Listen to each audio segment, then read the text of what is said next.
বিশ্বব্যাপী পরিচ্ছন্ন নগরী গঠনের জন্য যখন বিভিন্ন শহর প্রতিযোগিতায় লিপ্ত, তখন ভারতের ইন্দোর শহর এক নতুন দৃষ্টান্ত স্থাপন করছে।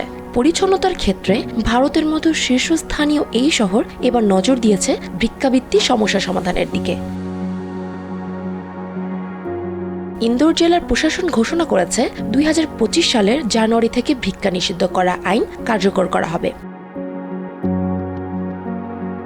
ভারতের সরকারি সংবাদ সংস্থা পিটিআই জানিয়েছে, ইন্দোরের জেলা প্রশাসন ভিক্ষাবৃত্তি নিষিদ্ধ করার জন্য নতুন আইন চালু করতে চলেছে। এই উদ্যোগ শুধু ভিক্ষুকদের জন্য নয়, যারা ভিক্ষা দেবেন তাদের বিরুদ্ধেও আইনি ব্যবস্থা নেওয়ার পরিকল্পনা করছে।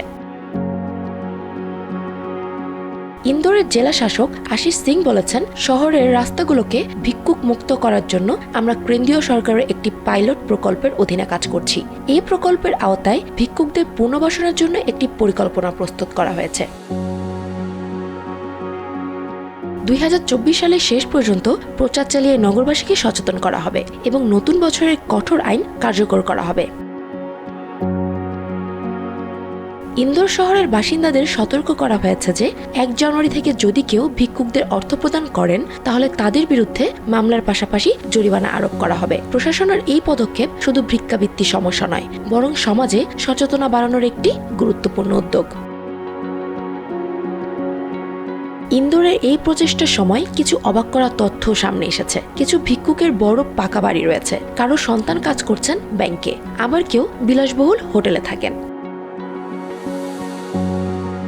ইন্দোরের উদ্যোগের পাশাপাশি মুম্বাইয়ের একজন ভিক্ষুক ভরত জৈনের গল্প আলোচনায় এসেছে। ভরত জৈন, যিনি ভিক্ষাবৃত্তি করেও 7.5 কোটি টাকার সম্পত্তির মালিক। তার মুম্বাই 2টি বিলাসবহুল ফ্ল্যাটের মূল্য 1.4 কোটি টাকা। এছাড়াও স্থানীয় এলাকায় 2টি দোকান থেকে তিনি মাসিক 60,000 টাকা ভাড়া পান।